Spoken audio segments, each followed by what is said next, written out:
ఉండే కుటుంబం ఎన్ని అవమానాలు పడింది తమ్ముళ్ళు అని మిమ్మల్ని అడుగుతున్నా. అంటే వాళ్ళని ఏమనాలి నాకైతే అర్థం కావడంలా.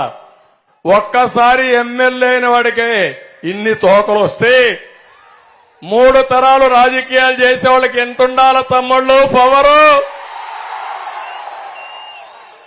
ఆ పవర్ ఉపయోగిస్తే వీళ్ళు ఏమవుతారు తమ్ముళ్ళు?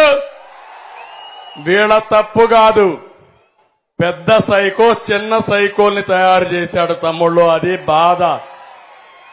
మా ఆడబిడ్డలు గుర్తుపెట్టుకోవాలి ఆ విషయం. ఇక్కడికి వచ్చినప్పుడు నాకు ఒక ఇది వస్తుంది. శ్రీకాకుళం కొత్త కాదు, ఉత్తరాంధ్ర నేను రావడం కొత్త కాదు, 40 ఏళ్ల నుంచి వస్తూనే ఉన్నా. మనం ఉదుహుదును చూశాం.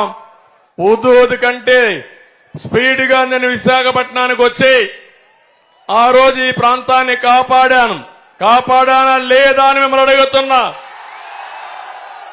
12-14 రోజులు విశాఖపట్నంలో మకాం వేశాను.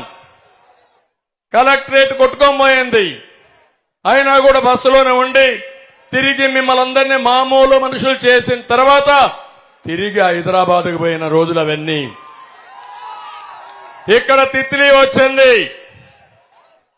నాకు సమాచారం తీసుకుని